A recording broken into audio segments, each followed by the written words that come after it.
Hennigan was retired from the state police and spending nearly all his time at church.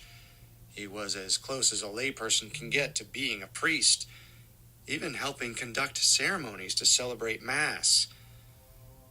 7 police officers and 3 vehicles laid a trap for Hennigan on I-81, ironically the same highway Irene was driving the night of her murder. They pulled him over. Ironically, the same highway Irene was driving the night of her murder. They pulled him over. Oh my god, dude.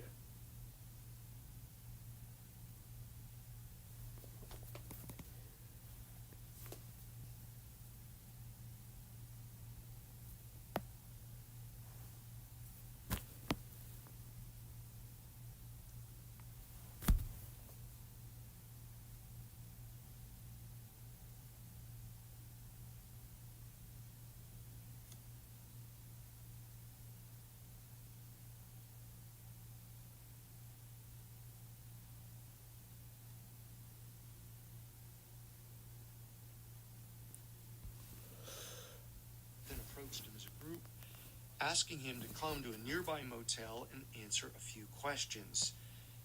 It must have been an intimidating experience for Hennigan, but it wasn't enough to change his mind about discussing the case. He flatly refused to go to the motel. Investigators were left with no choice but to let their own enough evidence to arrest and try him. Continuing to follow him around and ask him to come in for questioning likely would have been seen as harassment. Lisa Caputo and other members of Irene's family tried appealing to Hennigan in letters, but he uniformly ignored them, just like he ignored Irene's father. The only person connected to the case who ever got a real reply from retired Trooper Hennigan was Dave Champagne, the journalist who wrote The North Country Murder of Irene Isaac, Stained by Her Blood. In August 2004, Hennigan responded to one of Champagne's letters by insulting Dave's writing and threatening him with a lawsuit. In 2009, David Hennigan died of heart disease. He was preceded in death 5 years earlier by former district attorney and retired judge William McCluskey. Irene's sister Helen celebrated her 50th wedding anniversary in 2010. She still mourns Irene and still believes Trooper Hennigan killed her. As for Lisa Caputo, the intrepid niece who reopened her aunt's case, she's still on the job.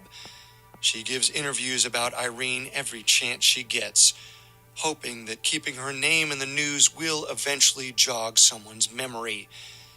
Maybe even turn up a new piece of evidence big enough to bring her family closure.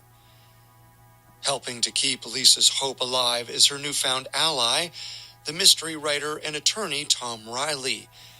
After convincing the New York State Police to share their case files, Riley has turned his attention to the second government agency still holding unreleased files about Irene's death, Jefferson County, New York. Unfortunately, Jefferson County claims to have destroyed most of their physical documents related to Irene's murder. As for electronic documents, the few emails Jefferson County provided to Riley were redacted almost in their entirety. There wasn't even enough information visible to confirm the messages were about Irene's case. It's on all of us to make sure Irene Isaac gets the justice she so desperately deserves. The more we keep telling and sharing her story, the more likely it is that new evidence will someday emerge. If you or someone you know has any information that could help put Irene's case to rest once and for all, please call the Watertown Police Department at 617-972-6500 or fill out the tip line form linked in our show notes. It might be too late to prosecute Irene's killer, but there's still time to give her surviving family members the answers they've been waiting 56 years for. Wow, it's been 50. Come back next week for the story of a new murder and all the people it affected. Special thanks once again to Tom Riley for his assistance in reporting this episode. Without the case files he generously shared with our team, we wouldn't have been able to tell this story with the same degree of thoroughness and care. You'll find a link in the show notes to Thousand Islands, Tom Riley's new novel based on Irene's real-life murder. Murder True Crime Stories is a Crime House original powered by Pave Studios. Here at Crime House, we want to thank each and every one of you for your support. If you like what you heard today, reach out on social media at Murder True Crime Pod on Instagram, TikTok, Facebook, and YouTube. Don't forget to rate, review, and follow Murder True Crime Stories wherever you get your podcasts. Your feedback truly makes a difference. We'll be back next Tuesday. Murder True Crime Stories, a Crime House original, is executive produced by Max Cutler. This episode of Murder True Crime Stories was sound designed by Ron Shapiro, written by Yelena War, edited by Natalie Pertsopsky, fact-checked by Catherine Barner, and included production assistance from Kristen Acevedo and Sarah Carroll. Murder True Crime Stories is hosted by Carter Roy.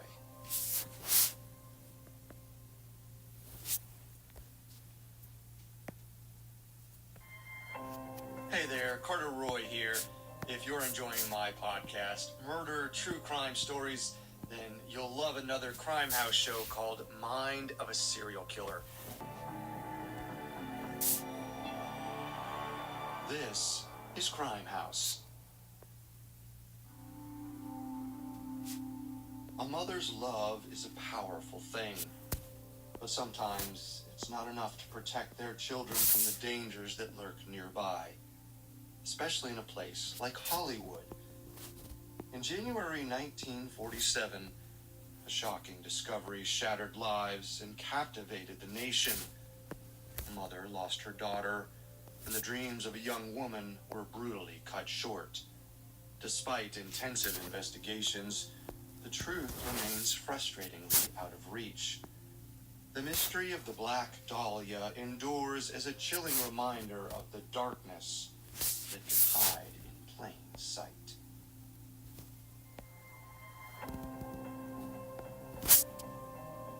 People's lives are like a story. There's a beginning, a middle, and an end. But you don't always know which part you're on. Sometimes the final chapter arrives far too soon, and we don't always get to know the real ending. I'm Carter Roy, and this is Murder True Crime Stories, a Crime House original powered by Pave Studios. Every Tuesday, I'll explore the story of a notorious murder or murders. I'll be bringing awareness to stories that need to be heard, with a focus on those who were impacted. At Crime House, we want to express our gratitude to you, our community, for making this possible. Please support us by rating, reviewing, and following Murder True Crime Stories wherever you get your podcasts. Your feedback truly matters. And for ad-free and early access to Murder True Crime Stories, plus exciting bonus content of 2 episodes on the Black Dahlia murder, an unsolved case that continues to haunt the nation. This week, we'll tell the story of Elizabeth Short, a Hollywood hopeful whose mysterious life led her down a dark path. Next week, we'll examine a shocking discovery that may hold the key to finding Elizabeth's killer all these years later.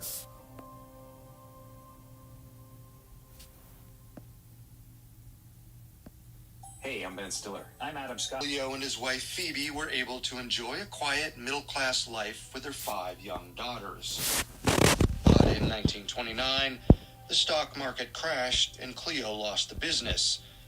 Rather than look for new work, he hung his head in shame and ran from his problems, abandoning his family.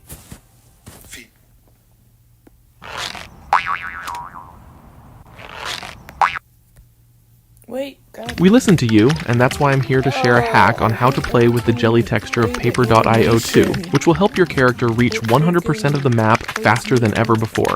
First, choose the burger skin from the skin shop. It has the best feature to do small circles, something you will need to do to expand your territory. After doing so, try to find the multipliers to kill all the enemies around. Once you beat all of them in level 34, go back to the skin shop and choose the donut skin, and voila! You will have unlocked the jelly texture feature. Most of the people don't know about the new Thor Hammers bonus. In Paper.io 2, your goal is to cover the map to 100% before your opponents, but they can swoop in your back and kill you. That's why the Thor Hammers can be a solution for you. If you go into your user settings and change your username to Thor, you'll unlock a secret Thor skin. Now, if you start a new game, you will be playing as Thor, and the challenge is to beat Loki, Thanos, and Hulk. Once you have collected all the 3 hammer parts, you'll unlock a permanent Thor hammer bonus. We listened to you, and that's why I'm here to share a hack on how to play with the jelly texture of Paper.io 2, which will help your character reach 100% of the map faster than ever before. First, choose the burger skin from the skin shop. It has the best feature to do small circles, something you will need to do to expand your territory. After doing so, try to find the multipliers to kill all the enemies around. Once you beat all of them in level 34, go back to the skin shop and choose the donut skin, and voila! You will have unlocked the jelly texture feature. Most of the people don't know about the new Thor Hammers bonus. In Paper.io 2, your goal is to cover the map to 100% before your opponents, but they can swoop in your back and kill you. That's why the Thor Hammers can be a solution for you. If you go into your user settings and change your username to Thor, you'll unlock a secret Thor skin. Now, if you start a new game, you will be playing as Thor, and the challenge is to beat Loki, Thanos, and Hulk. Once you have collected all the 3 hammer parts, you'll unlock a permanent Thor hammer bonus.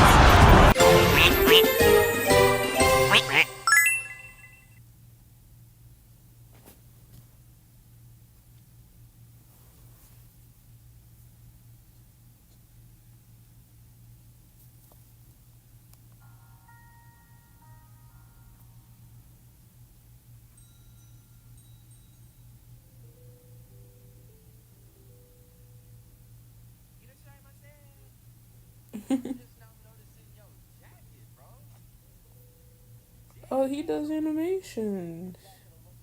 Like 55-second anime. Oh, them 4-minute animations, bro. She made ends meet.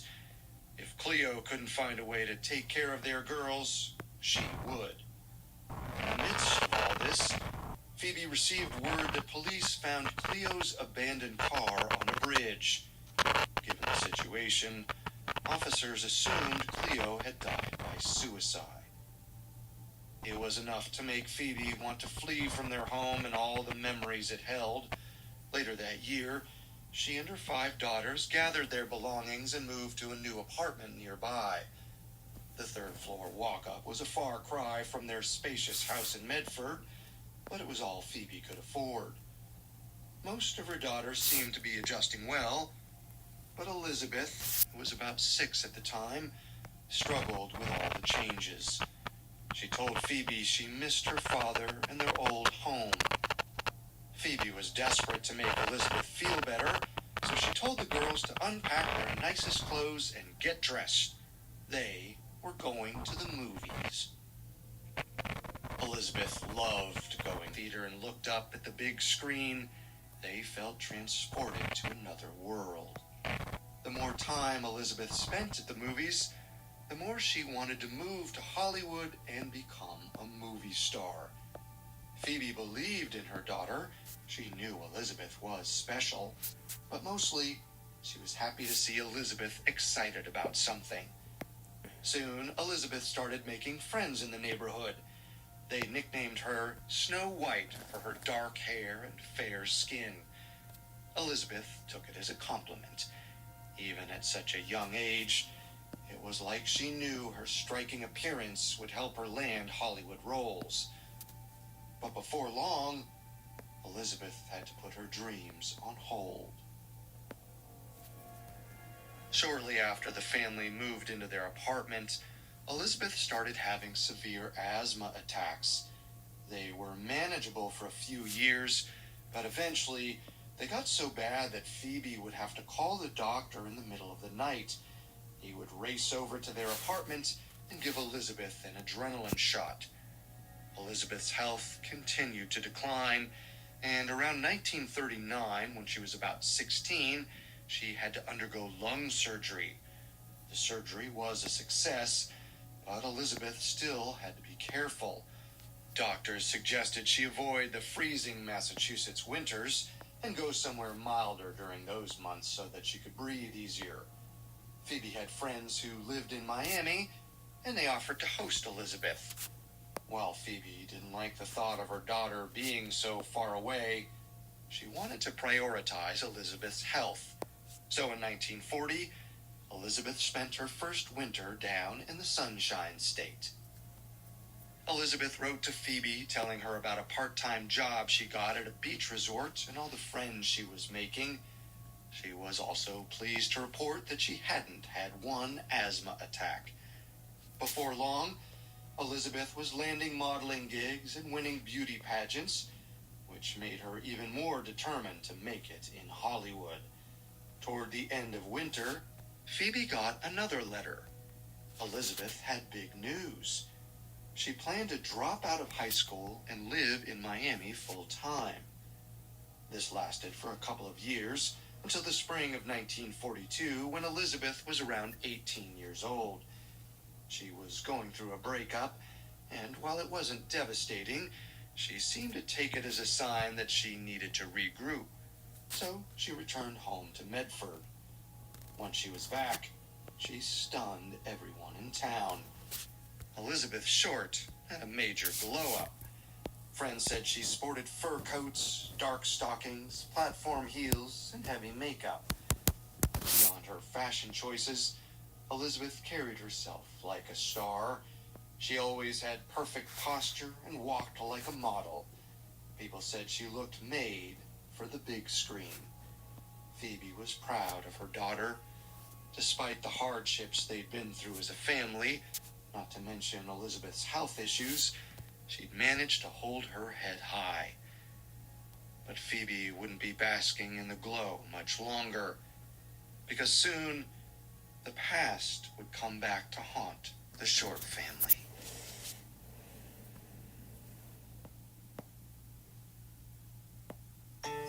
This episode is brought to you by Alma.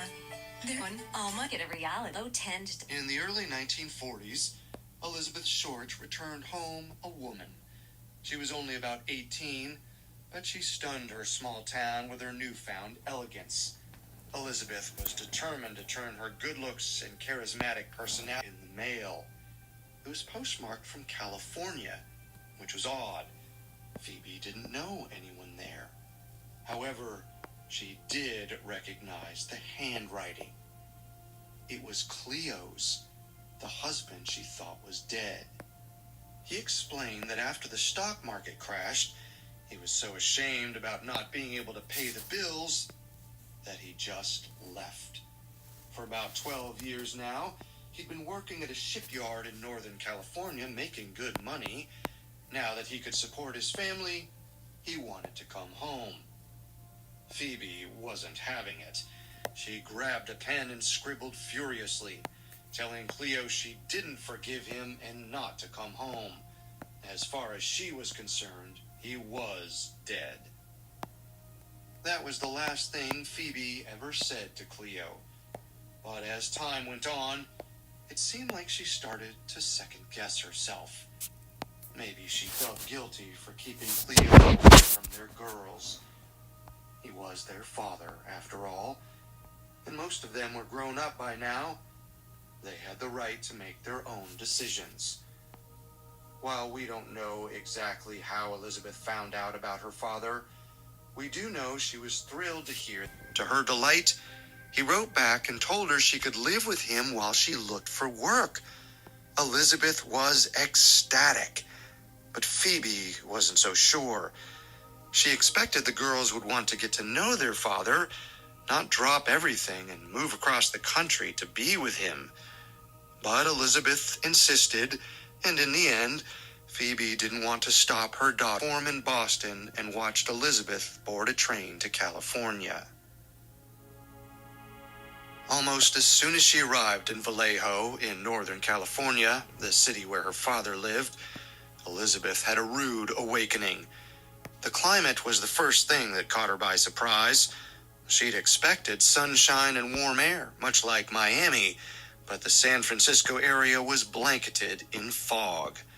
She also realized that Vallejo was almost 400 miles away from Los Angeles.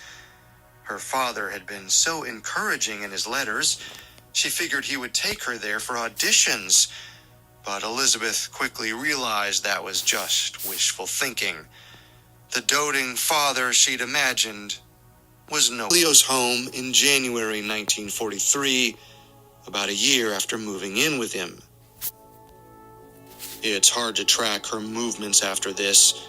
For the next few years, Elizabeth bounced around different parts of California and worked part-time jobs to stay afloat. She usually rented short-term apartments or crashed on people's couches. Remember, this was the height of Hollywood's golden age. A lot of people in California were doing the same thing, whatever it took to get closer to the red carpet. Elizabeth spent most of her time looking for better job opportunities and meeting new people at parties and other social events. She dated around, and it seems like there were a couple of moments where marriage was discussed. Once, she even wrote to her mother and told her she was engaged, although it didn't pan out.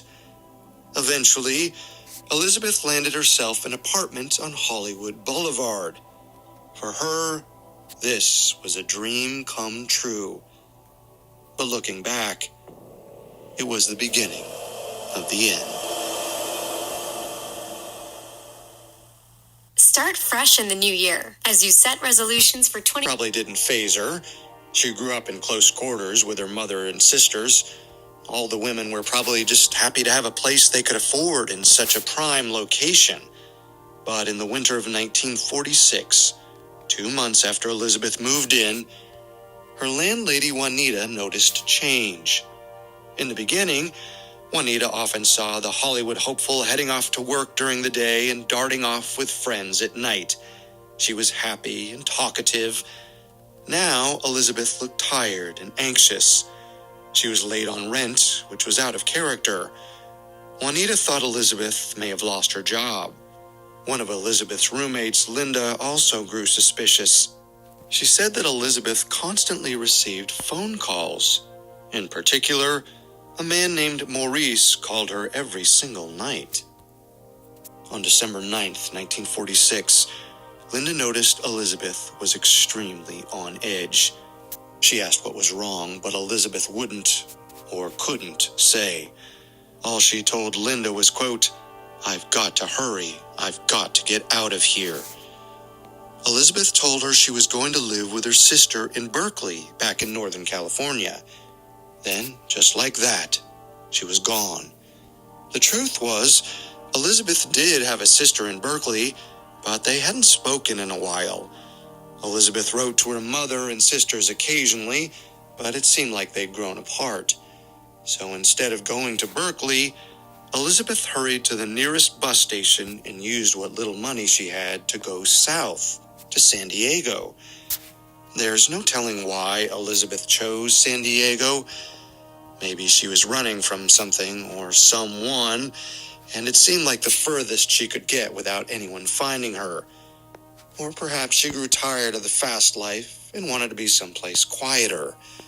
The only thing we really know is she didn't have a plan once she got to San Diego. She checked her bags at the bus stop and started walking. It seemed like Elizabeth wanted to pick me up because she made her way to the one place she always felt safe, the movie theater. Elizabeth bought a ticket for the musical The Jolson Story. She shuffled into the dark theater and sank into a seat. The next thing she knew, a woman about her age was waking her up. She introduced herself as Dorothy. She worked at the theater and told Elizabeth they were closing for the night. Elizabeth apologized and explained she'd just arrived from Hollywood. She was tired and didn't mean to fall asleep in her seat. Dorothy must have seemed nice because Elizabeth told her she had no money and nowhere to go. Dorothy wasn't one to leave another girl out in the cold. She told Elizabeth she could stay at her house where she lived with her mom. Elizabeth thanked her, and just like that, the two left the theater together. Dorothy thought she was helping a downtrodden soul, But by the next day, she wasn't so sure. When Elizabeth brought her luggage home from the bus stop, Dorothy saw they were filled with nice clothes, the fanciest Dorothy had ever seen. She couldn't understand how someone with such expensive things could end up alone and without a home. But the housing market was rough, and many people were struggling. Dorothy figured Elizabeth just needed to get back on her feet. Elizabeth told Dorothy and her mother she would pay them if she could stay for a couple more days. They told her not to worry. They were happy to help. A couple of days became a week, and a week became a month. Elizabeth told Dorothy and her mom about the different job opportunities she had, but they never saw her apply or interview for anything. They knew she didn't have much money and often saw her using paraffin wax to cover up the cavities on her teeth. We don't know much about Elizabeth's mood or behavior during this time, only that she went out every night and slept until noon every day, and she never told Dorothy where she was going. But before long, Elizabeth's secret life caught up with her. On January 6, 1947, Dorothy and Elizabeth were relaxing at the house when there was a knock at the door. Dorothy opened up and saw a man and woman she'd never seen before. Behind them was another man waiting in a car parked on the street. They asked to see Elizabeth. Dorothy politely told them to wait 1 minute, then went to get Elizabeth. But when Dorothy described the people at the door, Elizabeth started to panic. She told Dorothy she didn't want to see them. Dorothy did as Elizabeth asked and told them to leave. They didn't put up a fight, but Dorothy had a bad feeling. Later, she and her mother tried to ask Elizabeth who those people were, but she wouldn't tell them anything. 2 days later, on January 8th, Elizabeth was gone. Dorothy and her mother never heard from her again. On the same day that Elizabeth left Dorothy's house, she sent a letter to her mother, Phoebe. She told her she'd been staying in San Diego with friends, but was going back to L.A. Apparently, a friend of hers, a man she referred to as Red, was going to pick her up and drive her. Phoebe received this letter sometime in mid-January, and a couple of days later, likely on the 18th, she got a phone call. The man on the other end introduced himself as Wayne Sutton. He was a reporter from the Los Angeles Examiner. Wayne sounded nervous, but said he had good news. Phoebe's daughter Elizabeth had won a beauty contest in Santa Barbara. Phoebe was ecstatic. She couldn't believe Elizabeth hadn't told her. Wayne asked Phoebe to tell him more about Elizabeth, and Phoebe gushed about her daughter's, quote, special beauty and charm. Phoebe also mentioned that men had always fawned over Elizabeth. For example, she told him about the letter she just received from Elizabeth, explaining that a gentleman was driving her all the way from San Diego to Los Angeles. Wayne asked Phoebe if she could give him the contact information for Elizabeth's friends in San Diego. Phoebe probably assumed he just wanted to get more details for his story, so she found the letter and gave him the address. After that, there was a brief pause. When Wayne spoke again, his voice was suddenly stern. Wayne said that the beauty contest was fake. The real reason he was calling was that Elizabeth had been murdered. Phoebe was quiet for a moment.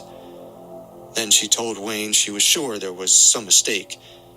Panic rattled her voice as she begged Wayne to tell her the truth, to explain himself. After the shock wore off, Phoebe wanted to know exactly what happened to her daughter. The details of Elizabeth's death were horrifying. No one would want to deliver that information to a mother, but Wayne did as he was asked.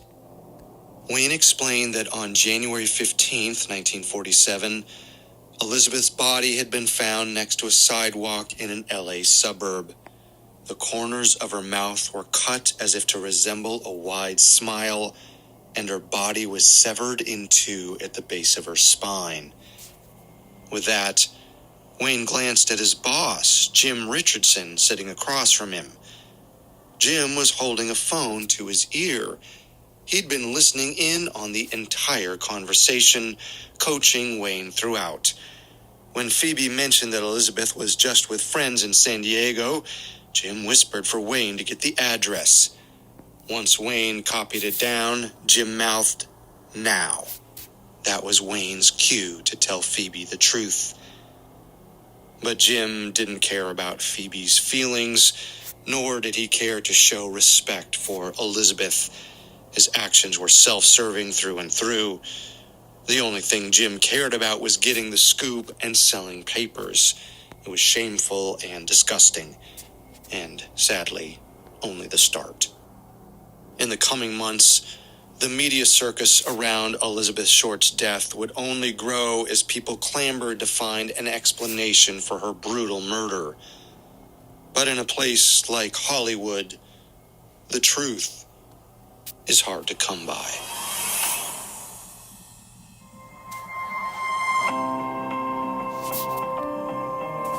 Thanks so much for listening. I'm Carter Roy, and this is Murder True Crime Stories. Come back next week for part 2 of our series on the Black Dahlia murder. Murder True Crime Stories is a Crime House original powered by Pave Studios. Here at Crime House, we want to thank each and every one of you for your support. If you like what you heard today, reach out on social media at Crime House on Instagram, at Crime House Studios on TikTok, and at Crime House Media on X. Murder True Crime Stories, a Crime House original, is executive produced by Max Cutler. This episode of Murder True Crime Stories was sound designed by Ron Shapiro, written by Sarah Batchelor, edited by Natalie Pertsotsky, fact-checked by Sheila Patterson, and included production assistance from Paul Liebeskind and Sarah Carroll. Murder True Crime Stories is hosted by Carter Roy.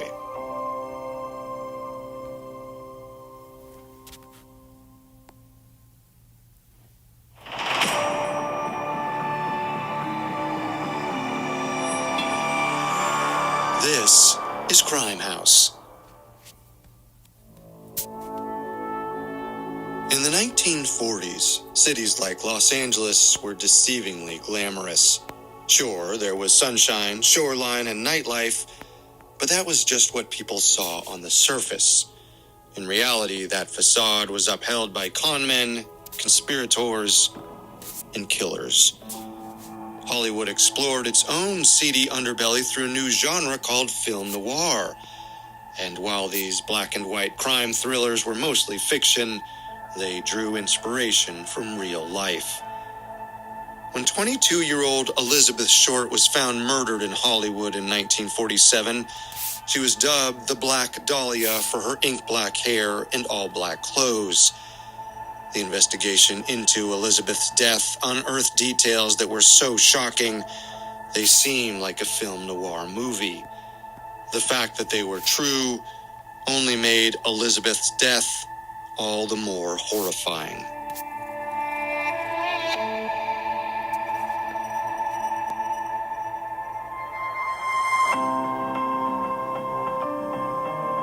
People's lives are like a story. There's a beginning, a middle, and an end. But you don't always know which part you're on. Sometimes the final chapter arrives far too soon, and we don't always get to know the real ending.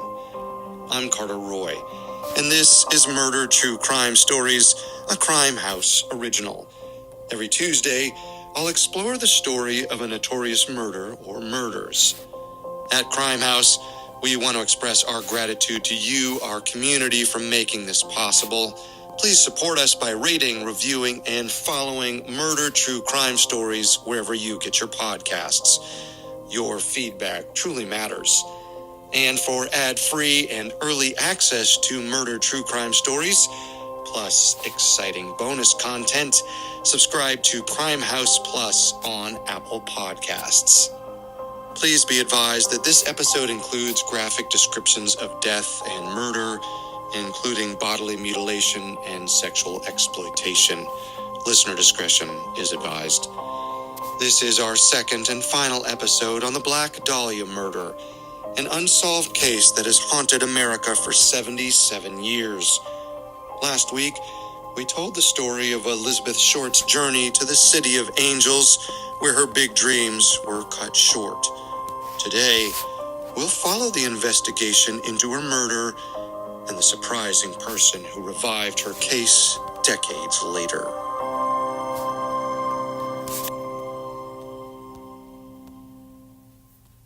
As a parent, you always want to set your... Will Fowler, a reporter for the Los Angeles Examiner, was driving back to his office with a staff photographer. They just finished covering an assignment nearby. Always ready for the next story, Fowler's shortwave radio rested on the dashboard, set to the police channel. Suddenly, the two men heard chatter. The officer on the radio said there was a Code 2 between 39th and Coliseum Streets. The men knew Code 2 meant officers should head to the scene as quickly as possible without lights or sirens. They usually did this to prevent drawing attention to public intoxication or indecent exposure. Fowler and his co-worker rushed to the scene. They were surprised to find they were there before law enforcement. They scanned the vacant lots next to the intersection, expecting to spot someone stumbling around drunk. As Fowler paced outside his vehicle, he noticed something in the grass near the sidewalk. He looked closer and realized it was a woman. She was naked and appeared to be dead. Fowler took a step closer, then stopped in his tracks. The woman wasn't just dead. She'd been cut in half. The woman was so badly mutilated she was unrecognizable. It looked like someone had beaten her to a pulp, cut her in half at the waist, and slashed the corners of her mouth. Then, they positioned her body.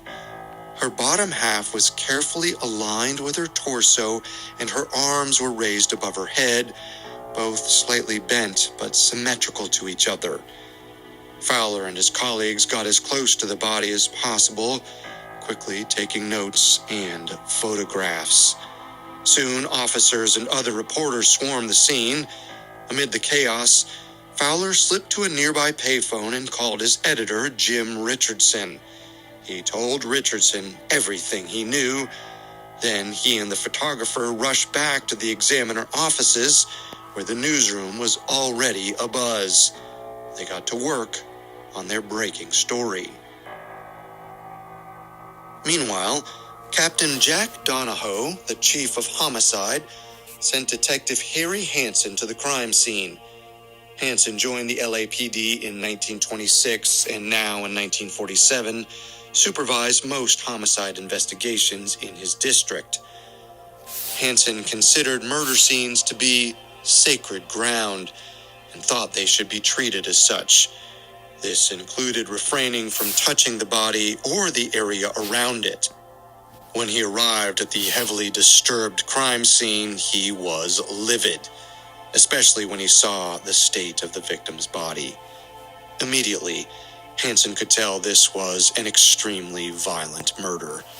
Yet whoever left this woman here had posed her intentionally. Based on the level of dismemberment, Hansen knew this was a rage killing. But most rage killers dumped their victims' bodies carelessly. Not this one. Hansen's next step was getting a forensic assessment before the crowd of reporters and other officers compromised things further. He called the head of the crime lab, Ray Pinker. Pinker showed up around noon and quickly determined that the victim had been dead for at least 10 hours. He noted the surgical precision of her dismemberment, most notably the clean and even spinal bisection. Based on this detail, Pinker believed that only a trained surgeon could have murdered her.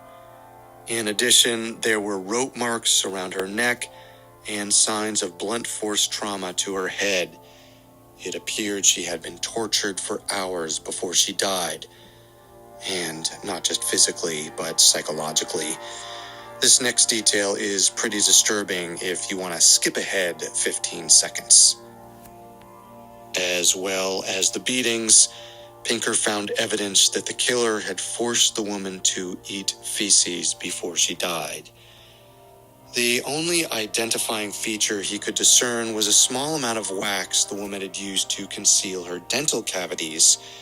This told investigators that she didn't have a lot of money. With hardly anything to go on, investigators now faced the challenge of identifying the woman who had been labeled Jane Doe. Hansen believed her extensive facial injuries were the killer's way of preventing anyone from recognizing her. It didn't help that her fingerprints were too wrinkled to get an accurate record. Pinker determined that her entire body was immersed in water for an extended period of time at some point before her murder.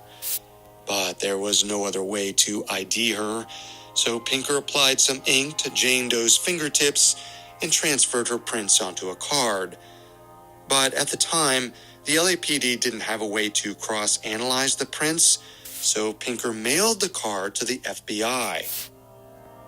Meanwhile, just 1 hour after Jane Doe's body was taken to the morgue, a special edition of the Los Angeles Examiner came hot off the press.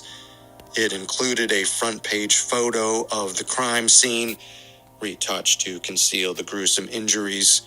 By the next morning, every paper in the city had the story plastered across their front pages.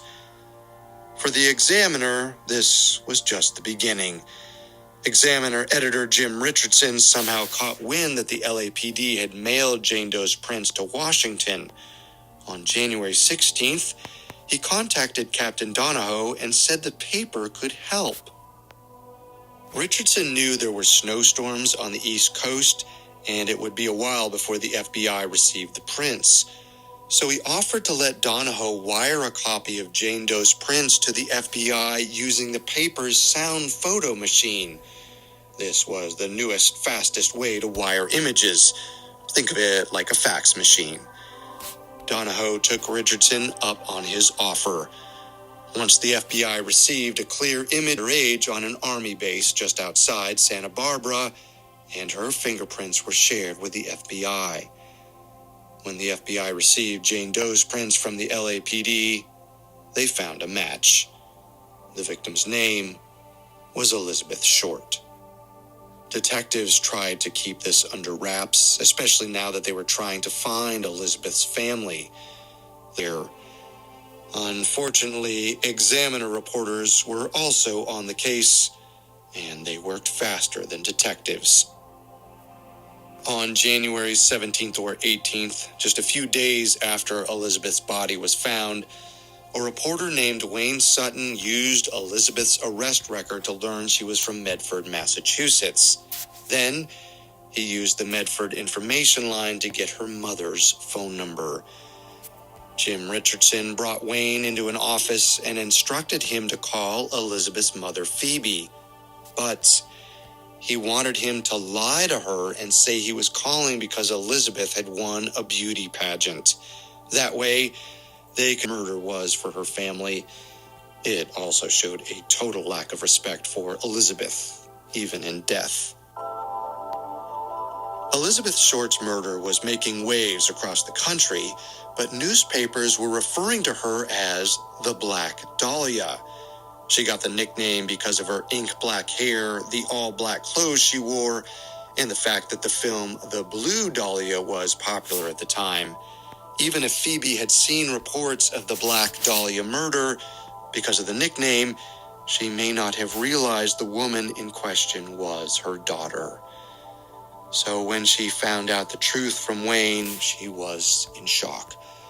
She might have been trying to piece things together out loud, because she told him that on January 8th, a man her daughter referred to as Red picked her up in San Diego and drove her back to Los Angeles. Richardson wasted no time. He enlisted 2 reporters to drive south to San Diego. It didn't take long for them to make a game-changing discovery.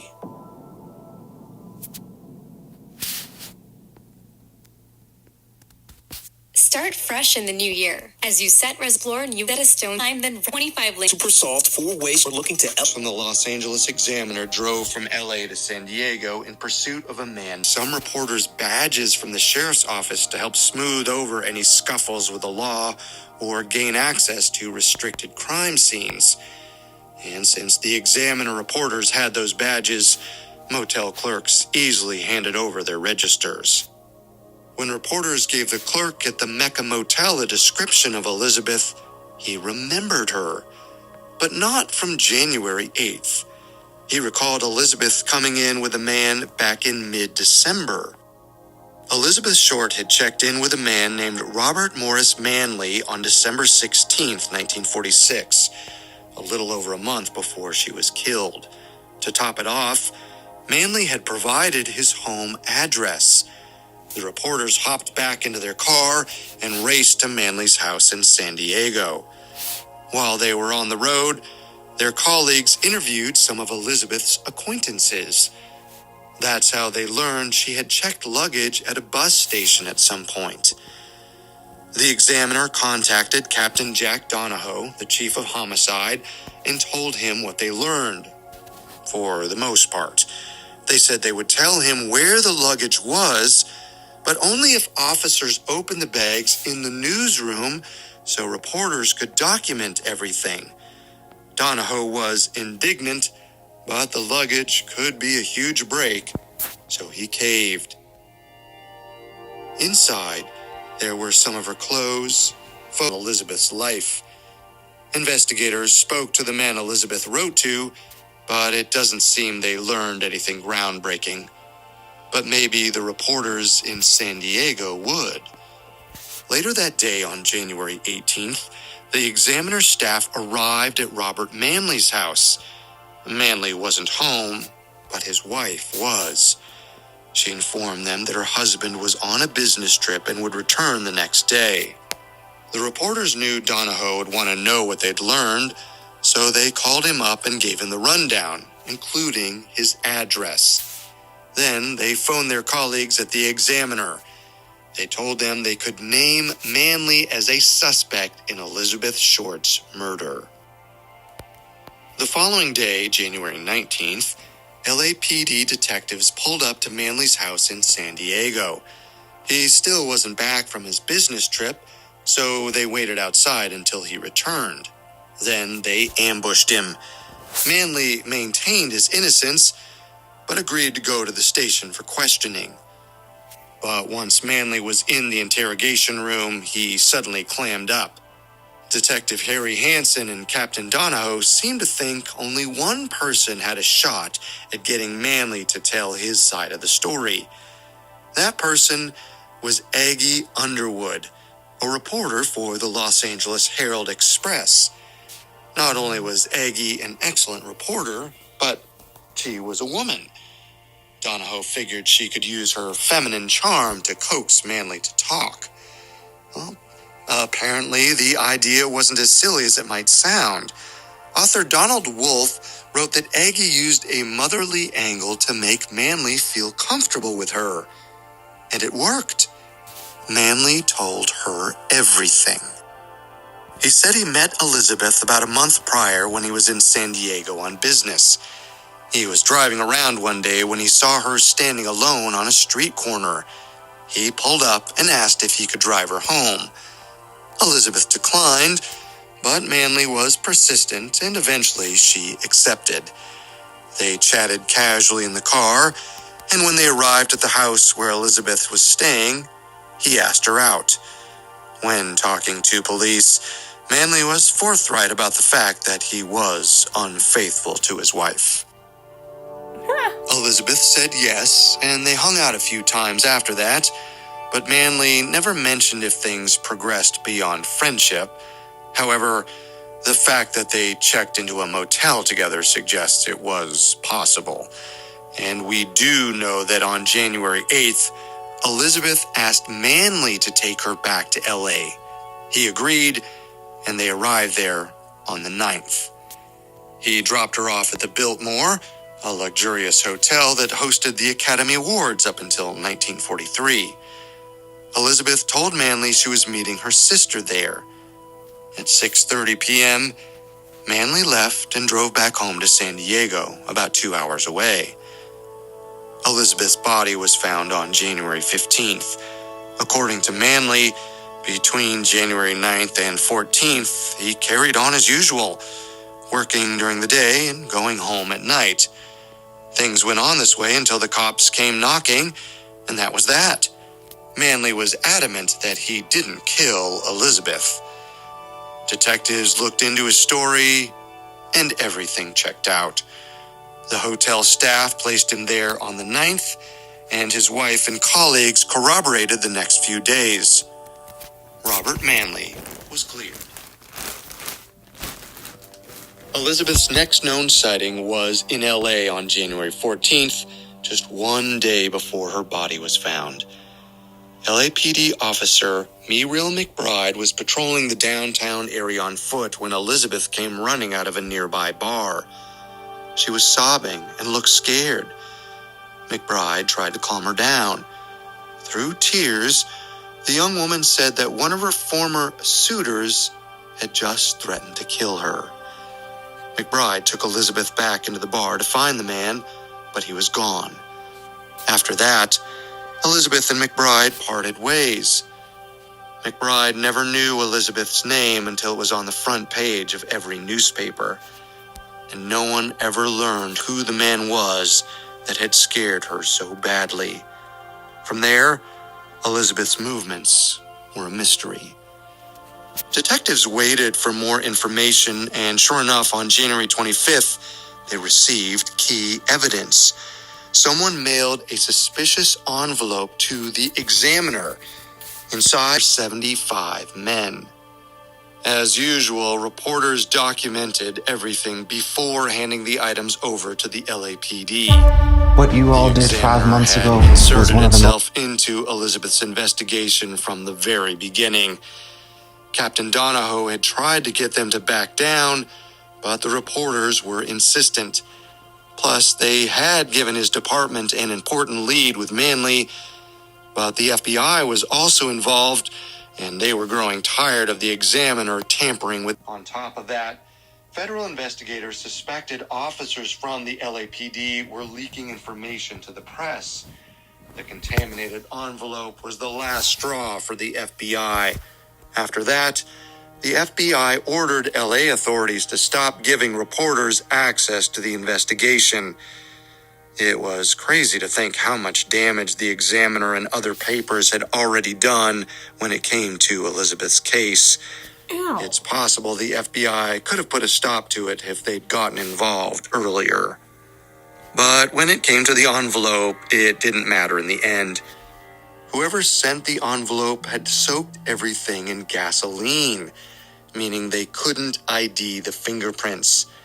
However, the cover of the address book had a name spelled out in gold letters. Mark Hansen. Not to be confused with Detective Harry Hansen, Mark Hansen was a well-known LA nightclub owner. He was. Investigators questioned hundreds of potential suspects, including the detective. The article was based on Elizabeth Short's murder, but it wasn't completely factual. Dee River intentionally baited the killer by describing them as studious and scientific. Not long after, Dee River received a letter for Dylan. They questioned Elizabeth's friends and associates about him. At least one person remembered seeing them together at the Astor Motel in LA. The law, but when they showed up to ask him about Elizabeth and Dylan, he had no problem talking. Little did they know, it would topple the entire investigation.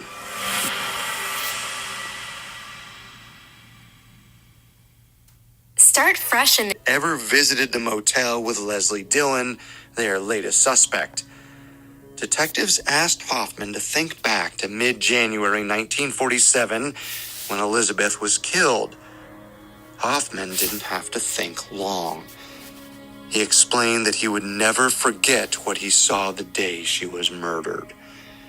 This next detail is also pretty disturbing if you want to skip ahead 15 seconds. He told them that on January 15th, he opened the door to room 3. It was covered in blood and fecal matter. If you recall,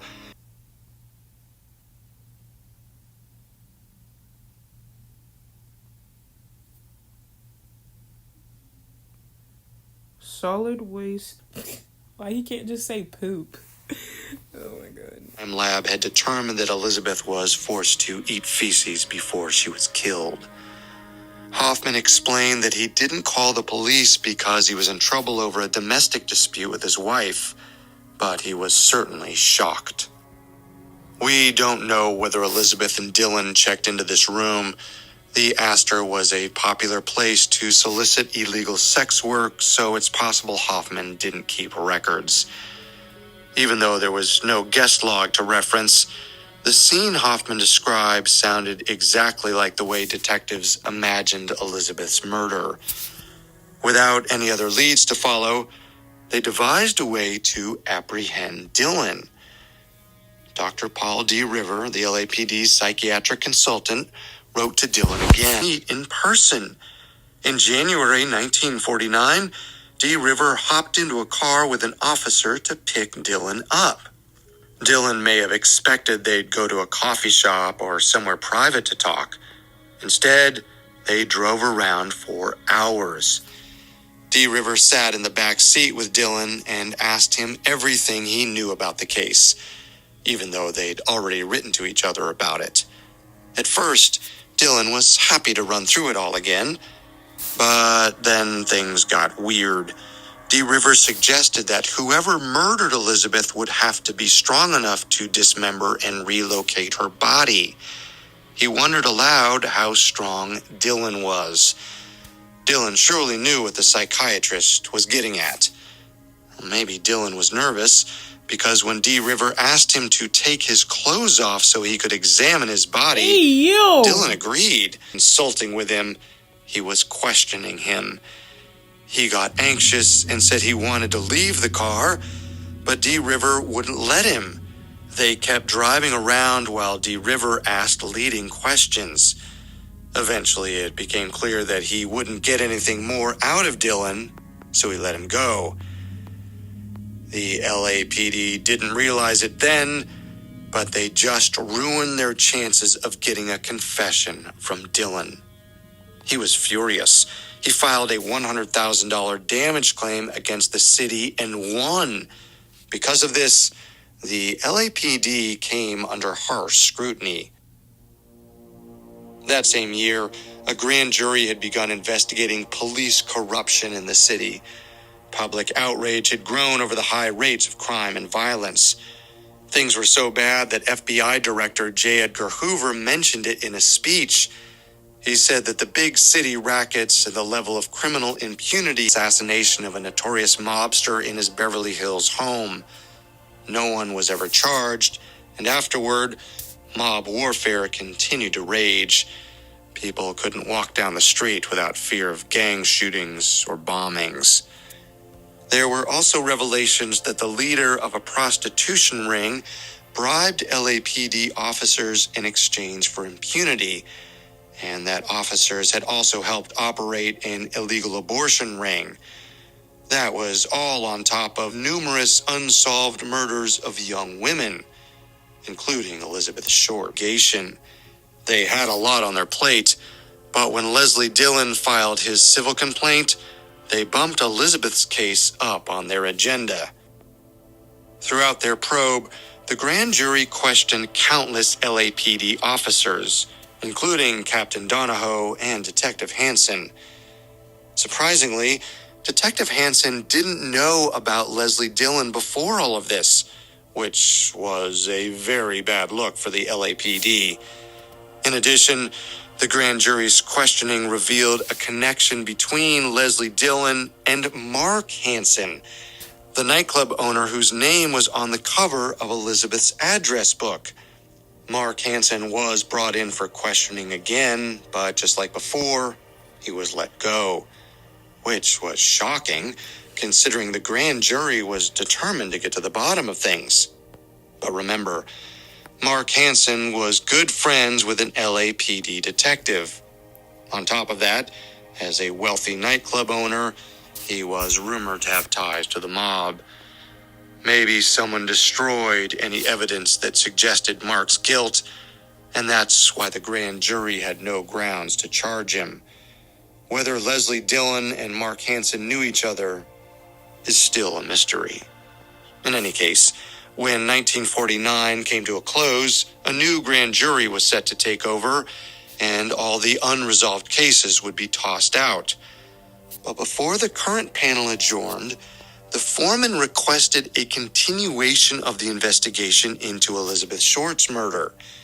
It's not clear why, but the request was denied.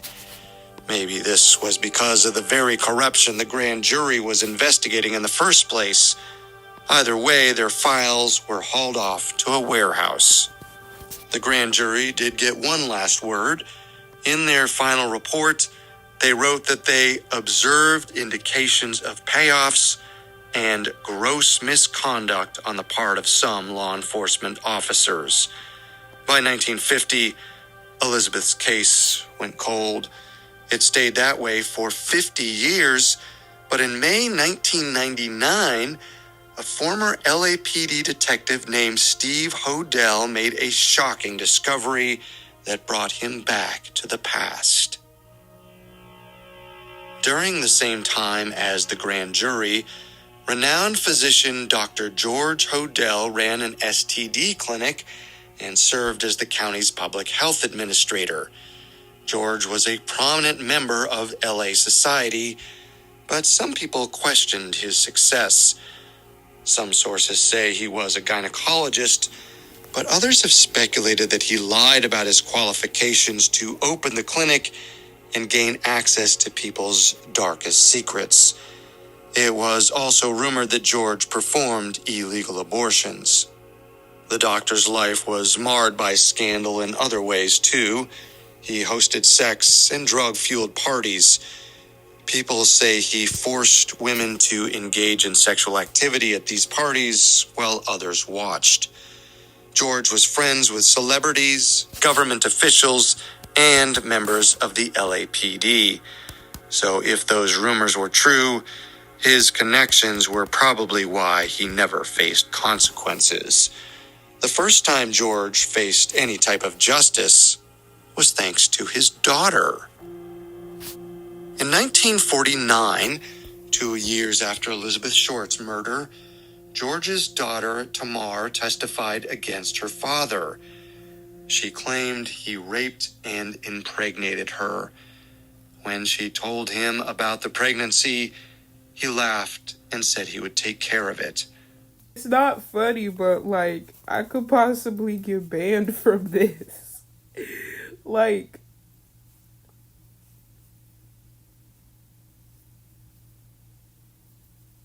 I could possibly... What are you doing, bro? Okay.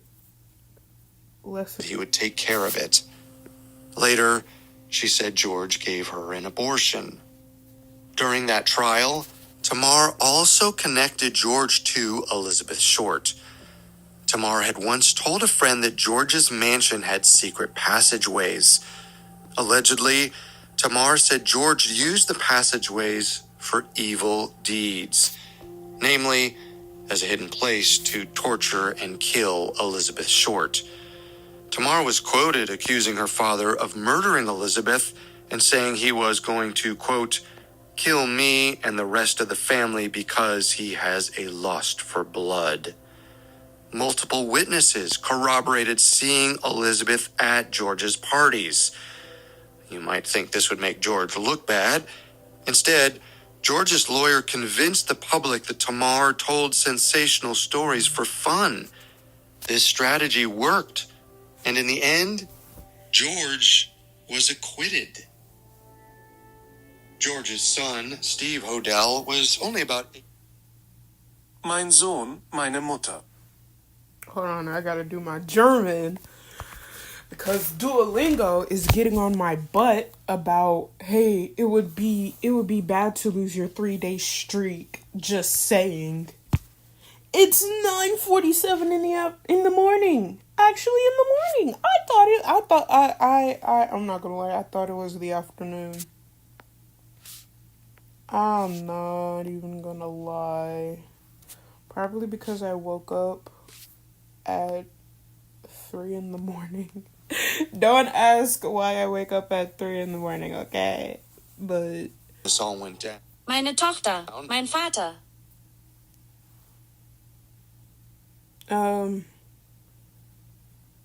I's and their O's and their U's and their E's are different pronunciation than English.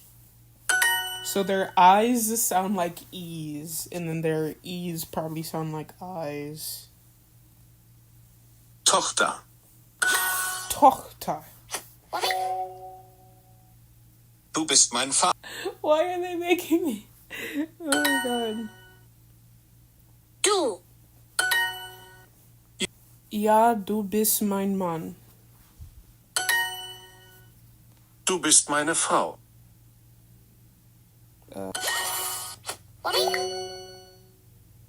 Meine Frau, meine Tochter.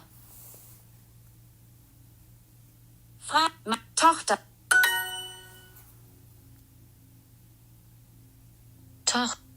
Bitte.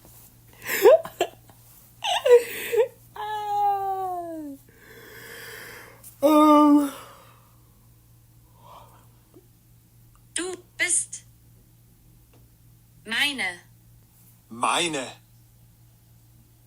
Frau.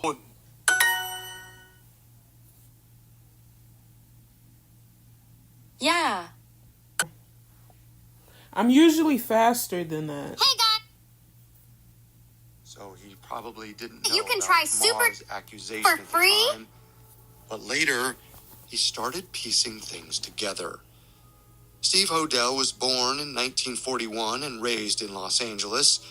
He had a successful career as an LAPD homicide detective, working on over 300 high-profile cases. He had one of the department's highest solve rates and achieved the highest rank for a detective before retiring in 19 among his father's belongings. Two pictures stood out to Steve. Both featured the same young woman with thick, dark hair and porcelain skin. Her gaze was downcast, but even so, Steve thought she resembled Elizabeth Short. Elizabeth crossed Steve's mind simply because her murder was so infamous, but this was the first time Steve thought his father might have had anything to do with it. After he found these photos, Steve discovered court documents from Tamar's 1949 lawsuit against George. These documents not only contained multiple claims that George Hodel killed Elizabeth Short. Steve may have been retired, but his investigator mindset hit high gear. He read witness interviews and newspaper archives, sent the photos he found to facial recognition experts, and even filed a Freedom of Information Act request for the old case files on Elizabeth Short's murder. Some facial recognition experts agreed it was Elizabeth in the photos, but Steve encountered other roadblocks. Now that he was a civilian, he could no longer access the original police files. Even if he did have access, an officer he spoke to admitted that most of the evidence was lost. But Steve had another option. When the grand jury investigated city officials in 1949, they decided that the LAPD was too corrupt to handle Elizabeth's case. So they enlisted the DA's office to conduct a separate, secret investigation. Now, Steve had access to those files. He learned that investigators from the DA's office went to George's home and asked to speak with him about Tamar's accusations. But the DA wasn't there to talk about Tamar at all. Unbeknownst to George, he was actually a suspect in Elizabeth Short's murder. While some of the investigators spoke with George, others bugged his mansion. And in February 1950, investigators heard something terrifying on one of those recordings. One of the bugs was planted in a large, echoey room, like the foyer or a parlor. On the recording, investigators heard a woman screaming. Then suddenly, she stopped. A few minutes later, George entered the room. He began speaking to someone, but it wasn't clear who. He said, quote, "There was nothing I could do. Put a pillow over her head and cover her with a blanket. Killed her." There was a brief pause before George continued. "Suppose I did kill the Black Dahlia. They couldn't prove it now. They can't talk to my secretary because she's dead." The DA's office was stunned. But investigators never followed up on these recordings. They never brought George in for questioning or went back to his mansion. Like so many times before, people think George had help from friends in high places. In 2001, Steve Hodel got his hands on the transcripts of the recordings. He was just as floored, but he also had questions. Namely, what secretary was George referring to? Steve continued rifling through the box of evidence and learned that George was talking about a woman named Ruth Spalding. She was George's secretary at the STD clinic. In 1945, 2 years before Elizabeth Short was murdered, she had apparently died by suicide. At some point before her death, Ruth wrote to a friend accusing George of intentionally misdiagnosing patients for the money. Based on the details of Ruth's death, Steve surmised that when George learned about Ruth's accusation, he forcibly drugged her and staged it to look like suicide. If Steve was correct, it would be all the more reason to think George could have murdered Elizabeth too. And there's one more damning detail. George Hodel was mainly an internist and administrator, but on Steve's website, he explains that George's med school records showed he completed about 800 hours of surgical training. If you recall, Elizabeth's spine was bisected with such precision, investigators believed only a trained surgeon could have murdered her. But George's medical background is still circumstantial, and concrete evidence against him has been impossible to find. Steve believes that someone destroyed evidence to protect his father, and as of this recording, he's still trying to get Elizabeth's case reopened. Steve appeared on an episode of Cold Case Files in 2006. Host Bill Curtis suggested using DNA technology to identify the killer, but he learned the same harsh reality. The evidence needed to conduct DNA analysis is gone. Steve's argument is a lot to take in. It's also compelling. He outlines everything in his 2003 book, Black Dahlia Avenger, The True Story. He also regularly updates his website with new evidence. So far, it hasn't been enough to convince the LAPD to reopen the case. It's fair to think it'll never happen. But we can still do our part to honor Elizabeth and remember her story. Elizabeth's family chose to have her laid to rest in California. She is immortalized by numerous movies, books, and podcasts, including a series made by Tamar Hodel's granddaughters. Another notable example is a 2006 film starring Scarlett Johansson. It's strange and a little sad to think that this is how Elizabeth finally ended up on the big screen. But we don't have to remember her that way, because before Elizabeth Short became known as the Black Dahlia, before she ever stepped foot on Hollywood Boulevard, she was a little girl playing dress-up with her sisters and looking starry-eyed at the silver screen.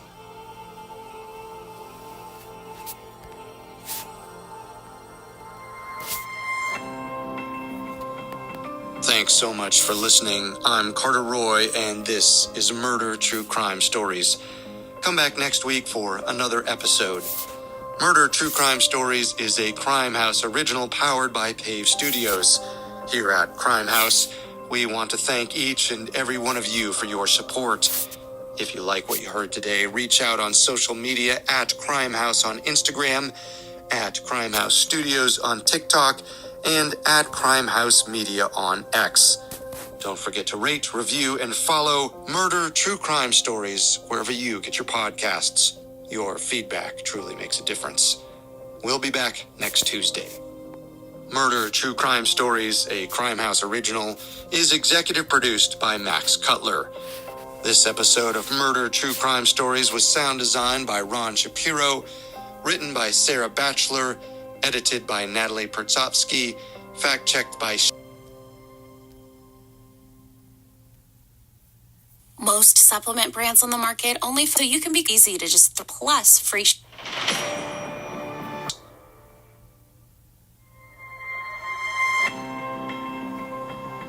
People's lives are like a story. There's a beginning, a middle, and an end. But you don't always know which part you're on. Sometimes the final chapter arrives far too soon, and we don't always get to know the real ending. I'm Carter Roy, and this is Murder True Crime Stories, a Crime House original show powered by Pave Studios. Every Tuesday, I'll explore the story of a notorious murder or murders. I'll be bringing awareness to stories that need to be heard, with a focus on those who are impacted. At Crime House, we want to express our gratitude to you, our community, for making this possible. Please support us by rating, reviewing, and following Murder True Crime Stories wherever you get your podcasts. Your feedback truly matters. And for ad-free and early access to Murder True Crime Stories, plus exciting bonus content, subscribe to Crime House Plus on Apple Podcasts. This is a very special look into the Black Dahlia murder, which we've been covering throughout the last 2 episodes of Murder True Crime Stories. Today, I am talking with Rasha Pecoraro and series So Supernatural. They are also the great-granddaughters of George Hodel, a man some believe could have been responsible for the 1947 death of Elizabeth Short. Rasha and Yvette, thank you so much for joining me today. How are you doing? Hey, Carter. Thank you for having us. It's a pleasure to be here. Yes, thank you, Carter. So nice to finally have this conversation. I know, and it's such an incredible conversation to have. I mean, I just want to say, first of all, The Root of Evil is amazing. Not only, of course, going over the Black Dahlia murder and your family, but weaving those tales together, I just think is such a special way of telling a story and shows that true crime isn't just some sort of sensationalistic genre. It is really a heartfelt thing for all those involved. So in today's special episode, we'll dive into Rasha and Yvette's family secrets, the trauma they've endured, and the shocking revelations unearthed by their uncle, Steve Hodel, who was an LAPD homicide detective for a long time. This is so much more than just a cold case. It's a story of family, darkness, and the search for truth. So stay tuned. You won't want to miss this incredible conversation. Most supplement brands on the market only focus on one at your body, on your bag, and free shipping. Reference is back for like a good... But before... Funny that you say that, Carter. Is there anything... Now on Apple Podcasts, the Odyssey app, or wherever you get your podcasts. All right, Rasha and Yvette, I know we're about to dive into some heavy stuff, but before we do that, tell me, is there anything about you that most people wouldn't expect or might be surprised to learn? I mean, they might associate you with, Root of Evil or the evil podcast world. So what about you might they not know? It's so funny that you say that, Carter. When they decided to name the podcast Root of Evil, we're like, we're not the root of evil. What are you talking about? But we understood where that was coming from, because even though we come from evil, our mother was this bright, shining light. So we've always felt that. We show The Biggest Loser. So a lot of people don't know that unless you Google me. And if you Google me, don't believe TMZ. I didn't leave my ex-husband for my wife. That's not how I came out. Okay, That's what TMZ says. Yeah. So that's my Okay. fun anecdote for, something that people might not know about me. How about you, Yvette? So for me, a lot of people don't know this about me. I mean, people know that I model, I run, I do yoga, I do a bunch of different things.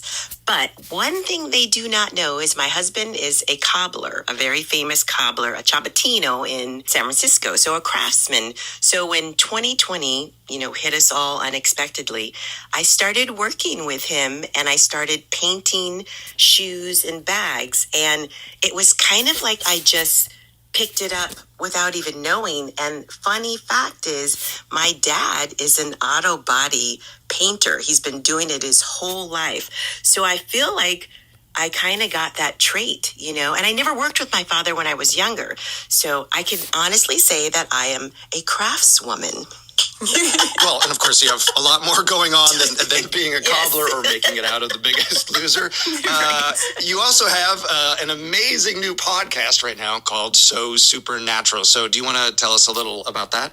Yes, So Supernatural came to us because we were actually pitching a show to Audio Chuck. We wanted to do like a new talk show because, believe it or not, we're not true crime.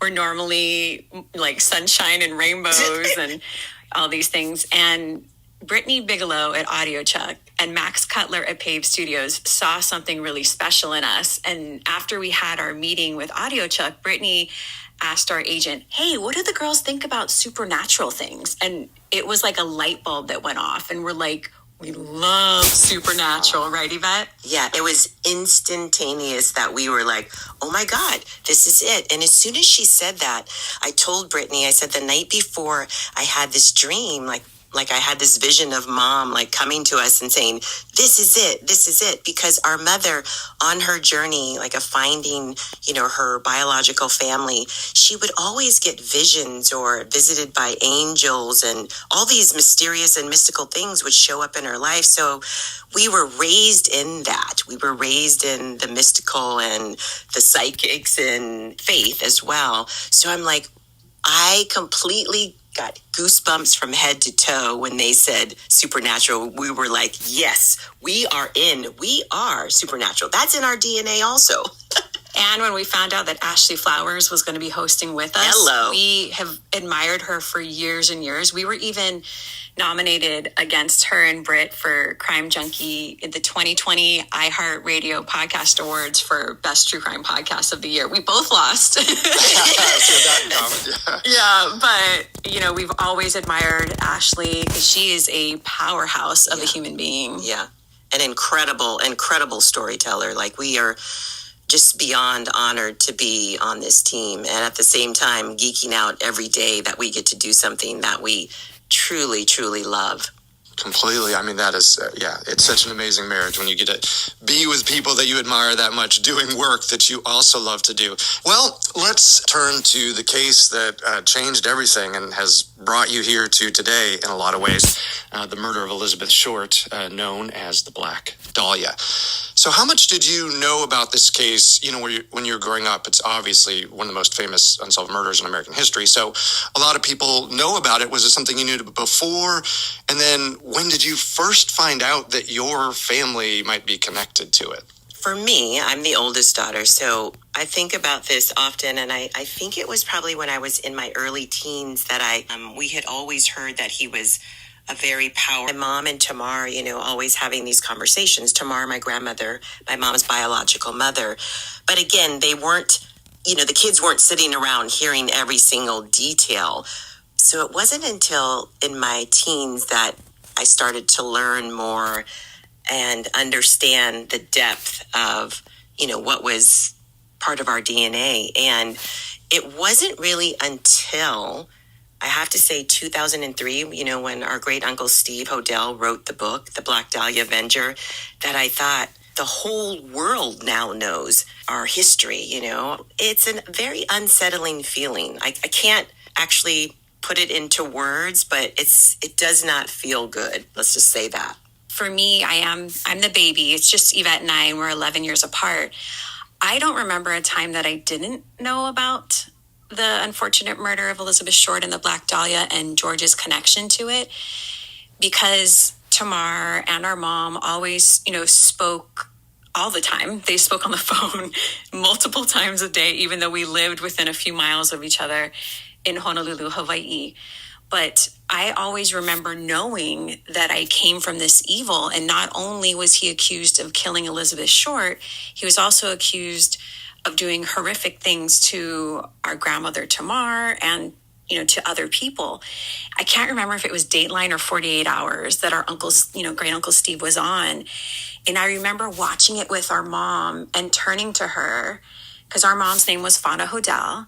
And I was born Rasha Hodel because my parents weren't married when I was born. But my dad had my name changed to his last name when I was a little bit older, like 11. I remember turning to my mom and being like, I am so happy my last name isn't Hodel anymore. And she gave me this stink eye, like, Rasha, I'm still named Fauna Hodel. I'm still associated with that last name. And I'm like, I'm so sorry. I didn't mean it like that. Wow. Because it's so much to know whether he truly was responsible for the murder of Elizabeth Short or not. He was responsible for heinous things in our family. That is 100% for certain. So, regardless of whether he was ever tried in a court, which he wasn't, he was accused, but he never served a day in jail or in prison or anything like that. That stain is still with the Hodel name, and both Yvette and I come from that family. So it is something that we always try to balance the darkness with light. And I have to piggyback off of that a little bit too, because, Mom had the last name Hodel. She was told never to change her name because supposedly her family was very wealthy. That was what her adopted parents said. But even though Mom had the name Hodel, she was the light. She didn't fall into the darkness of the George Hodel mysteries legacy. And all the things, legacy. She was her own entity of light. And she took that name, she took Fauna Hodel, and she trailblazed it to a whole nother level of positivity and kindness. And that's difficult, considering everything that she had been through. So that just shows who she was as a human being, in this world. Yeah, and I think we'll talk about that more later today, too, in terms of intergenerational trauma and those things that we're still learning so much about how they happen. And, the Black Dahlia, as I said before, murder is one of the most famous in American history. It's obviously been turned into movies and books, and so much is known about it. Why that one captured the public's mind so much and became this cultural touchstone. Wait. And do you think that... It's a movie? Let me look this up. Way. There is a movie. And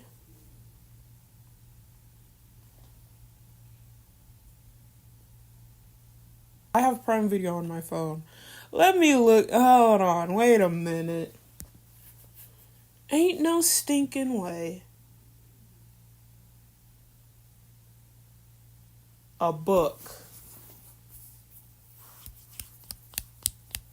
The Black Dahlia for $15. Hey, why do some of these don't have prices? Because it's on Wow. I'm so confused. I'm like, hello? Am I hungry? No, I'm dead serious. I'm like, well, I have not went downstairs. Okay, five more minutes. Ow, I could be charging my pin. And how you felt about the case over the years. Yeah, I think that there's so... Oh. I'm gonna save that one. I might use it later. Different reasons why it captured, America the way that it did. For me, it's like when I think about it, you think of Elizabeth Short as this beautiful young, 22-year-old who had just come to La La Land, as I like to say, to become a star or an actress or whatever she chose to do. And then for this horrific crime, assault to happen to her, and the way that it was publicized, right, in LA at that time, the way that it was graphically photographed and shown on the newspapers, it literally became a movie just in the moment that they showed those photographs. And I think that's what's created this never-ending genre of the Black Dahlia, right? Because it literally started like a movie, but it was real life. And that's what's so hard for me, because we all are not thinking that this is a 22-year-old girl. She had her whole life ahead of her. And to be tragically, horribly taken from this world like that, and then to all the way until now, right? We're in 2024. It's still the same frenzy around it. And I think people get lost in that and in the glamour, which is not glamorous at all.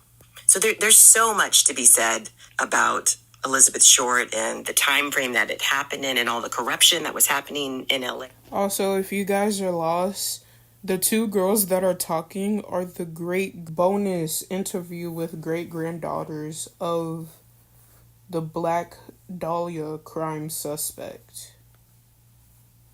Wait. Bonus interview with great-granddaughters of Black Dahlia prime suspect. So I think the prime, I was paying attention, but not at the same time because I was too busy tracing. So I think the prime suspect was the guy that was doing illegal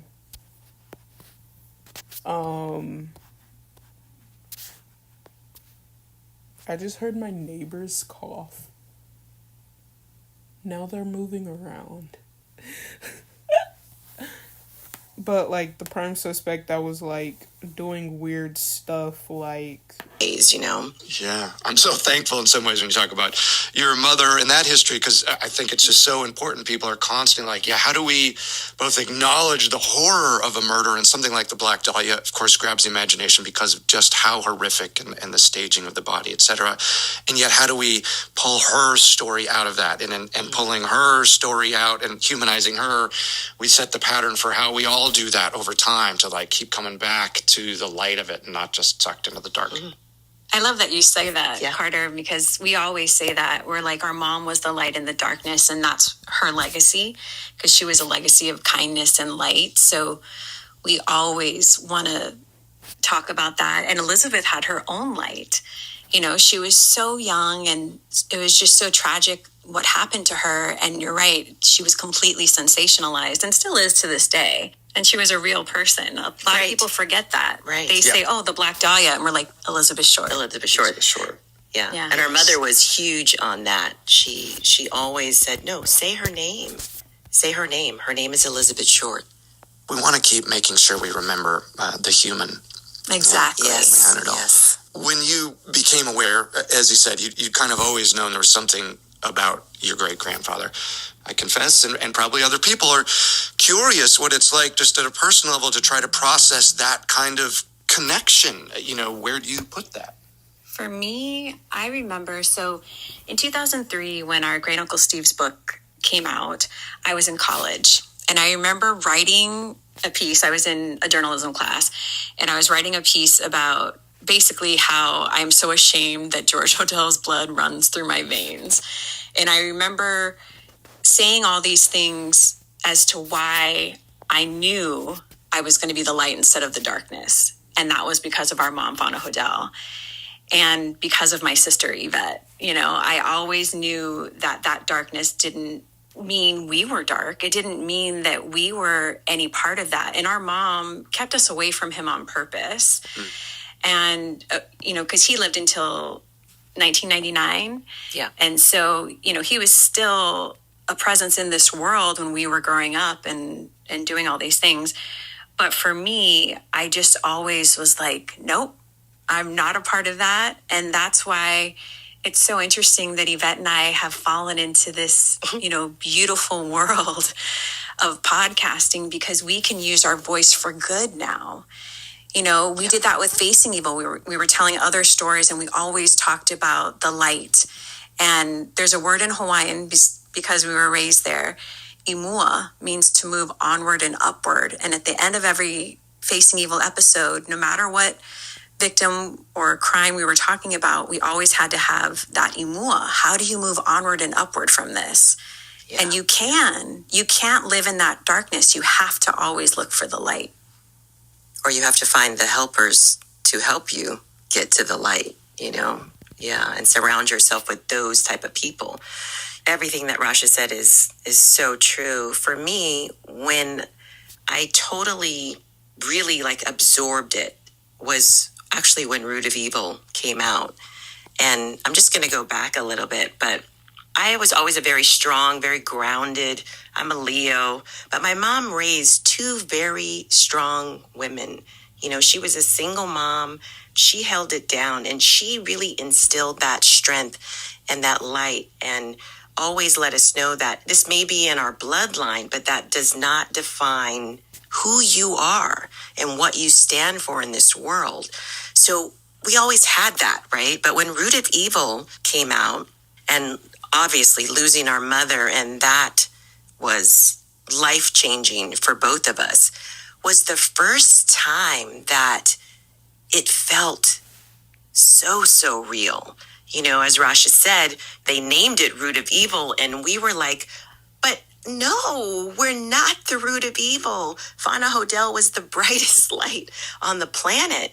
So when Root of Evil came out, and it was such a huge success, and Root of Evil was a story of a family secrets, trauma. It's a 3-dimensional story that touched everybody in such a different way.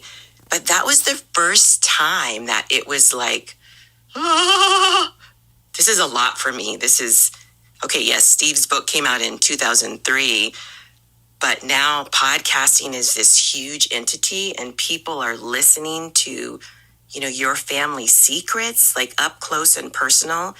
It was a lot. It was a lot to intake, and it was a lot to take on because our mother wasn't with us, and she was always, and still is to this day, but she is the core of our strength. But then, again, I had to find my footing. It took me a while, and I had to say, remember who you are. Remember who you are. You are Fauna Hodel's daughter. Remember who you are. And that carried us through.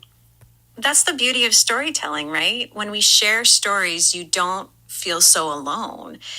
Not everyone's going to have skeletons in their closet like our family does. But like you said, if they feel that we can get through it and rise above and move onward and upward, they can too.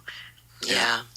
And that was the beauty of our mother, because even though she had this crazy story from beginning, middle, and end, she was always wanting to listen to your story. And that was the beauty, because you know what? That is what connects us all. I always like to say we have 2 to 6 degrees of separation between all of us. And there is a connection that we all share if we truly just listen to one another. I might shift a little now and sort of drill into a little bit of what we're talking about in terms of how the story unfolds in your family. And if we go to your great uncle, Steve Hodel, who, again, if listeners don't know, was a longtime LAPD homicide detective, which I think he is such a diligent professional that it's not just that he's the son of George Hodel who sort of is wandering into this. This is sort of feels like the guy who's best suited to pursue the investigation anyway, and then it sort of happens that congruence occurs. I think we've kind of touched on it some, but how does that start to influence how your internal story about it changes, and what else changes as you watch his journey? For me, I've met Steve a couple times, our great uncle Steve, a couple times in my life, and he has always been dedicated to finding the truth, telling the truth about his father, George Hodel. And that happened, like you said earlier, in 1999, when his father passed away and he started to go through some of his things. When we did Root of Evil.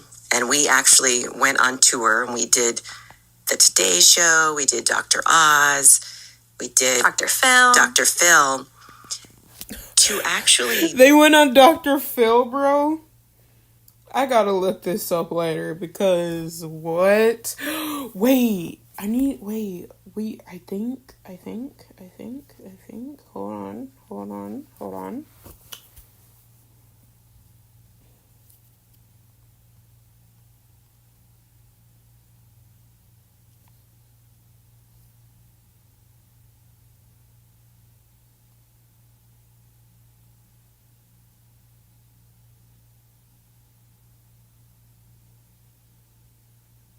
How a man discovered that his father may have murdered the Black Dahlia.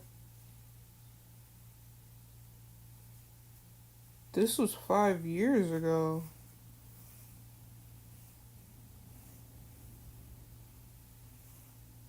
My father was Dr. George Odell. He was a famous physician. He was also the prime suspect. Come on, it's only 3 minutes and 43 seconds. I'm gonna watch them 3 minutes and 43 seconds on my own time.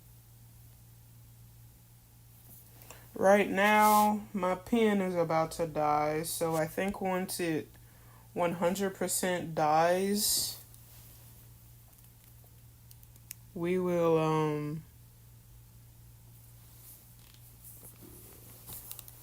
I think I'm hungry. Like, okay, So sometimes I don't feel like eating at all. Well, it's kind of all the time since I can't identify when I'm hungry. Okay, so all the time, I think eating is boring to me. So I won't eat at all, and I won't even be hungry at all. So sometimes I just won't eat. And I think I'm hungry now because my stomach keeps on making growling noises. Is that normal? Is identify when I'm hungry. That sounds bad. I reassure you, my mom feeds me, okay? I just don't feel like eating at certain times, okay? Warm that up and then eat it. I 100% assure you that my mom feeds me. I just don't feel like eating, okay? I don't know if that's normal, but still. Oh. Nope. Talk about all of this was like a whole nother level, and I have to give him his respect because he was an LA homicide detective for 24 years. So he knows what he's talking about. So to hear him elaborate on all of the details and the evidence just gave me confirmation that what I already believed to be true, even more so. His father definitely killed. You know what I mean? Yeah, I know. Yeah. Mm-hmm. It's always so hard to have it come out of my mouth, but yes. Yeah, I mean, again, mad respect for our Uncle Steve. I didn't meet him until 5 minutes before we went on the Dr. Phil show. And you have to remember, I was born and raised in Honolulu and he was in LA. And one thing I will say, I was always sad that our mom and our great Uncle Steve never really got to work together because they were all, they were both on this journey of finding out the truth. And our mom had a relationship with him and, met him several times, but they never really melded together. Yeah, they never really collaborated together. And it felt good to be with him on, all those shows and to hear his side of the story. And, I went through my own healing journey going through all of that because I had a very volatile relationship with our biological grandmother, Tamar, and I realized, I said some things publicly that I probably shouldn't have. And I realized, I'm like, there's other people involved in this story. I don't need to perpetuate, the things that I went through, especially because Tamar had passed away a couple years before our mom had passed away. So for me, it was more about just healing and listening. That's something that my sister Yvette teaches me daily. Listen more and talk less, which is hard to say to a podcast host. But Amen. Yes. amen to that. But I listened to Steve, and he did the work. He did the research. I think he originally he set out to disprove that his father, George, killed Elizabeth Short. And on his journey, he found out that he could have been responsible for multiple other murders. And that is heartbreaking. And part of that, listening to him and reading his books and going on this journey through Root of Evil and everything, you have to realize that you have to break that generational trauma. You have to know that you are not that evil that you come from, and you can always break it. And our mother broke it. Our mother did that. And, unfortunately, Tamar wasn't able to, but towards the end, she kind of did. She had good relationships with her family. And I just want people out there to know that no matter what the darkness is that lies in your past, you can always come out above and see the light, always. I mean, it's crazy to think that whatever we might feel about someone being capable of murder, that it could get worse, because you're sort of, there is no such thing worse. Right. And then it's like, well, there crazy is. enough, there is there's Yeah. something more, and then somehow that becomes another layer to grapple with. And the Soden house where George lived and some of these murders probably took place, and learning that he may have been a serial killer. What was that like as far as further layers to go through? We call it the Franklin house. But that house, the first time Mom and I went there, I'm terrible with numbers, but the first time that Mom and I went there, she didn't know who lived there. She just knocked on the door, and she said, hi, I am the granddaughter of George Hodel. And of course they knew who George Hodel was, because I believe he was the second owner of that house. So she let us in, and we sat down, had a conversation, and it was this incredible, Frank Lloyd Wright home. She took us out. At the time, there was a pool there in the center, and all the doors opened out to the pool. And, she brought us some iced tea, and we sat there and talked. And she started telling us all these stories about these different encounters, with ghosts that her and her family had gone through. And it was lovely. It was nice, but there's this energy in that house. The second time that I went there, I was with my uncle, Peace, and our Uncle Kelly, and my mom again. And they took us into the basement. And I remember as soon as we went down the stairs, my heart just started palpitating. I felt like I knew I was having an anxiety attack. And my mom all of a sudden started praying, like, I don't even know what she was saying, but she started praying.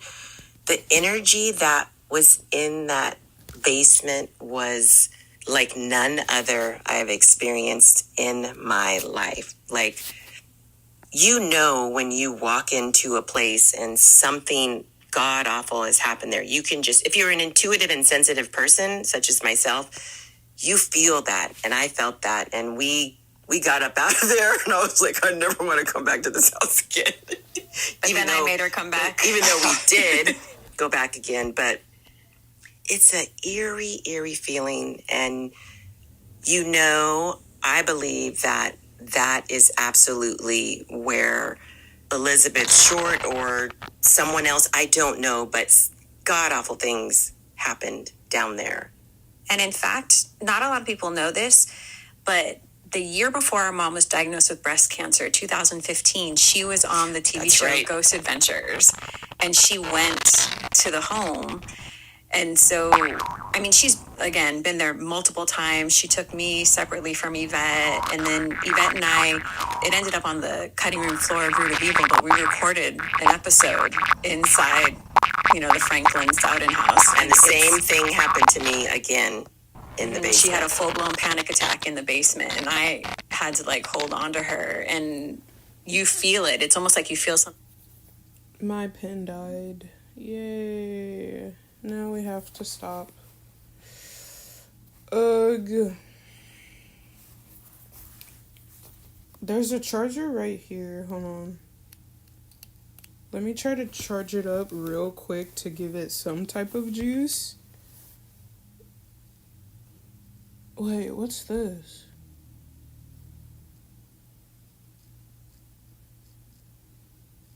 Oh, I wonder.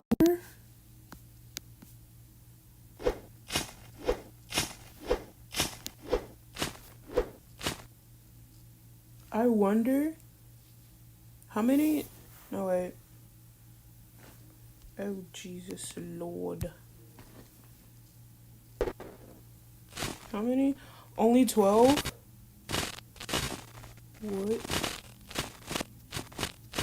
What is bro doing?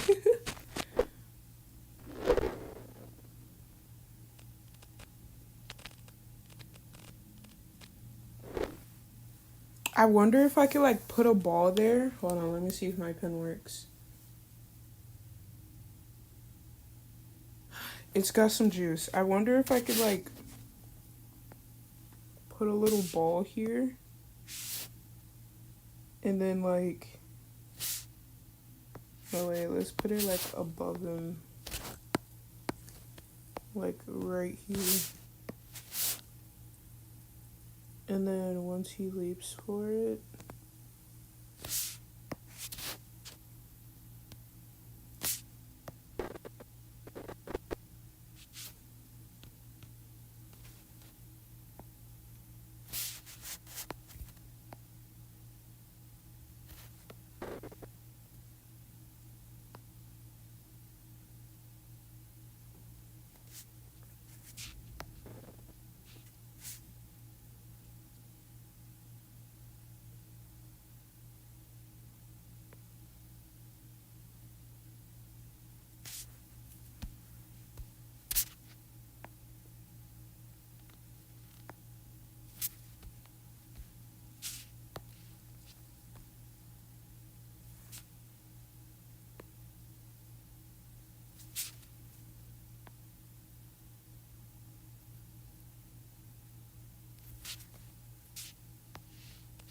And then it just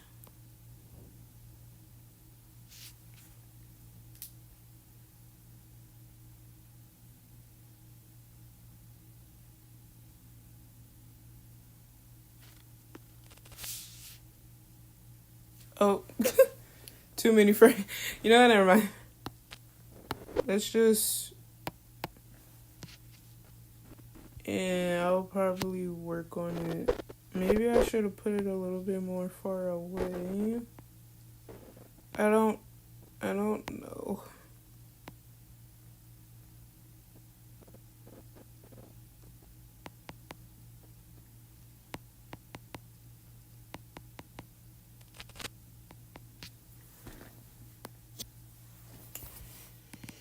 Yeah, but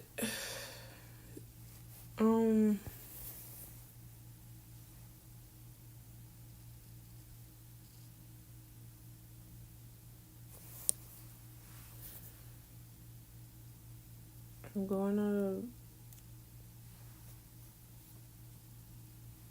hold on. How is it stuck at 48%? That's not right.